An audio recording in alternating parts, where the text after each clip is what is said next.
I am presenting bloodless surgery in a pandemic, simple, safe, and effective. I do not have any disclosures. I hope at the end of this I will have. By way of introduction, bloodless surgery involves total avoidance of allergenic blood and blood products. And the primary aim hitherto has been to protect patients' rights and improve clinical outcomes. But we note that bloodless surgery also averts transmission of bloodborne pathogens. And avoidance of transmission of bloodborne pathogens should be of interest in a pandemic such as we are in. We heard a speaker earlier making it very clear that there is viremia in COVID-19. That's what other publications have said. And in this study, we aim to establish the risk posed by COVID-19 pandemic to blood safety and to establish the importance of bloodless care in a pandemic. So by way of methodology, we carried out a non-systematic review of literature regarding the current COVID-19 pandemic, as well as bloodless surgery techniques to highlight added benefits of bloodless surgery in a pandemic. We see that as of September, when this study was conducted, there were 219 million cases of COVID-19 worldwide and 4.55 million deaths. And the number of COVID-19 cases in Africa as of August 8, 2021, we can see that there were in excess of 7 million cases there in Africa, here with us. South Africa was at the top in terms of the number of cases, but Nigeria too had a significant number there, 178,086. And even neighboring Cameroon had 82,064. Now the Asia Pacific Blood Network Rapid Brief White Paper by 17th of February 2020 had published the 2019 Novel Coronavirus SARS-CoV-2 Expected Challenges and Risks to Blood Safety. And it's noteworthy that they had pointed out the issue of problems of blood safety.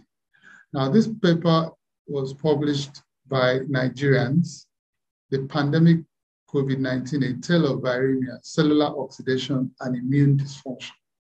That was July 2020. So in this paper, they pointed out that viremia is a very important aspect of COVID-19. It seems to be, as Dr. Spies pointed out, it seems to be ignored, but it is real. And it has significance in the issues of blood safety. This is another paper by the Immunology Network, University of Oxford. The title is SARS-CoV-2 RNA viremia is associated with a sepsis-like post-response and critical illness in COVID-19.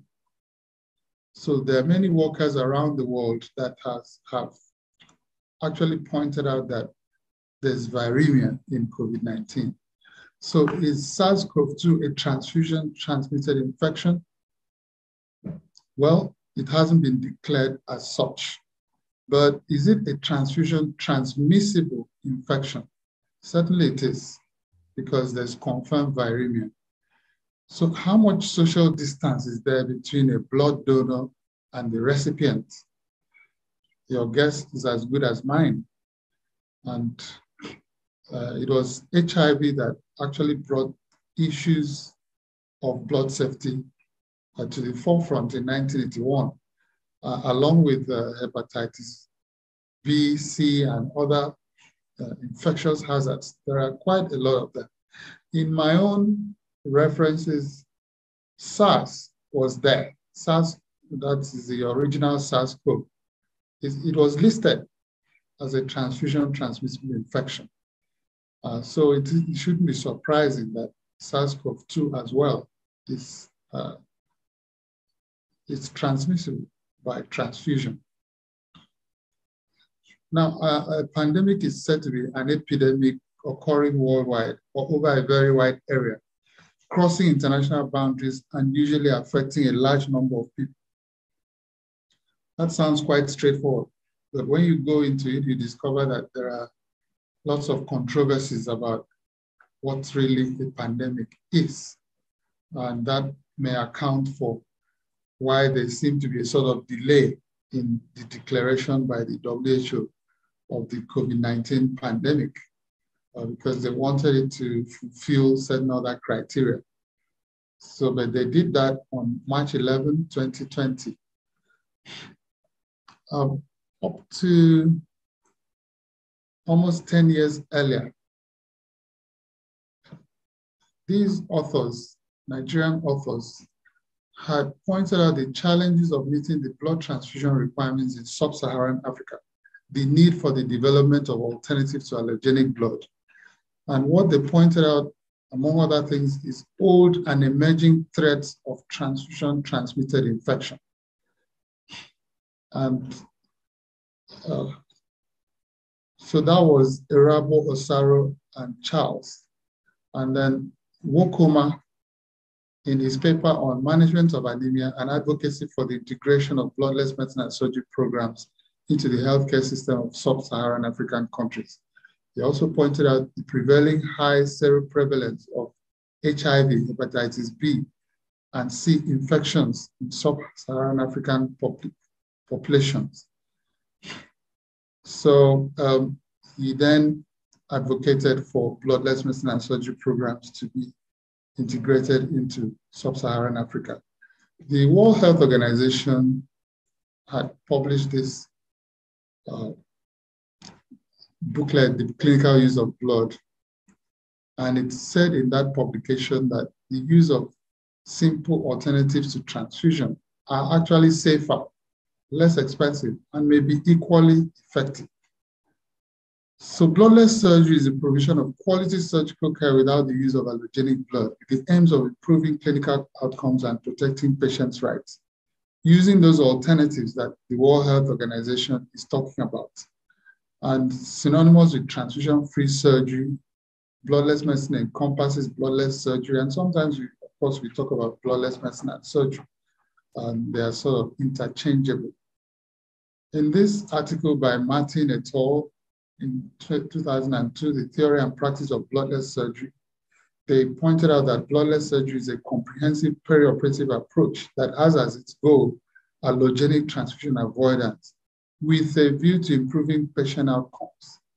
So now we can say that in addition, it limits transfusion-transmissible infections. They said it is a safe, effective team approach to medicine and surgery that reduces blood loss and uses the best available alternatives to allogenic transfusion therapy while focusing on the provision of the best possible medical care to all patients. So it's not just patients who decline blood transfusion, but all patients are entitled to an improved outcome and avoidance of transfusion-transmissible infections. That same publication said that the appearance of HIV/AIDS in the 1980s and a growing list of microorganisms capable of being transmitted by blood forced a reassessment of transfusion practice. And the article here in Transfusion by Guthoff and his colleagues says on bloodless medicine, says bloodless medicine refers to emerging clinical strategies for medical care without allogenic blood transfusion and is a well-defined area in blood management. And notwithstanding, the same publication is saying, notwithstanding recent improvements in blood safety, a finite risk of transfusion-transmitted infections remains, along with risk from new pathogens. Minimizing blood transfusion has therefore become a desirable goal in all patients.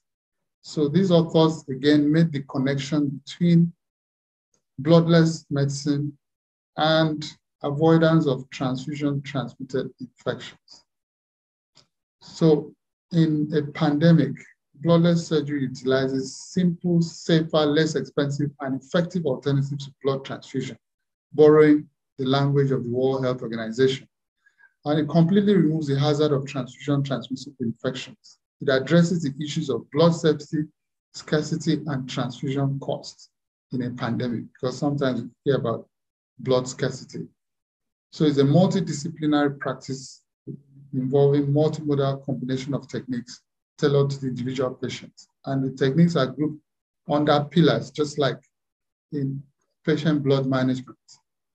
So the pillars are the same, just that we have one more pillar in bloodless surgery, and that is optimizing tissue oxygenation. So we aim to optimize the hematocrit using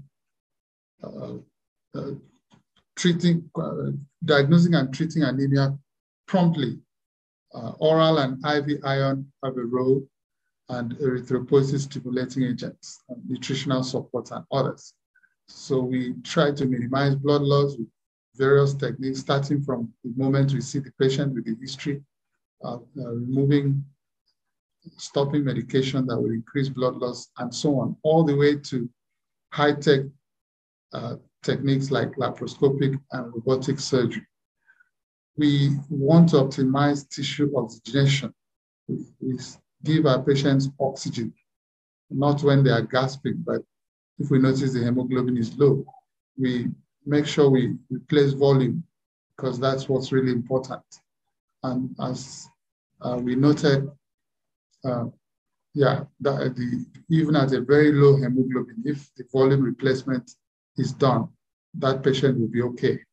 We minimize oxygen consumption, and rarely we can use inotropic and vasoactive agents. Artificial oxygen carriers are still experimental. And we support the physiological tolerance of anemia, as the World Health Organization says that we should. And the pillars were stated here at the 63rd World Health Assembly in 2010. And they noted that patients in developing countries continue to be exposed to the risk of preventable TTIs by bloodborne pathogens like hepatitis B, C, and so on. So transfusion-transmitted infections are among the problems that make blood transfusion undesirable and make bloodless surgery desirable. And so with bloodless surgery, we have faster recovery, lower morbidity, shorter hospital stay, lower mortality, better patient satisfaction, better clinician satisfaction. It's evidence-based, and it avoids the hazards and adverse outcomes of blood transfusion. So in conclusion, there is established viremia in COVID-19, which makes it a transfusion-transmissible infection. There has been a recorded blood shortage or recorded blood shortages during this pandemic. And bloodless surgery addresses all these issues of donor blood safety, cost, and non-availability. So we as surgeons, we need to learn, practice, and advocate bloodless surgery techniques, not only to protect patients' rights and improve clinical outcomes, but to limit disease transmission, especially in a pandemic.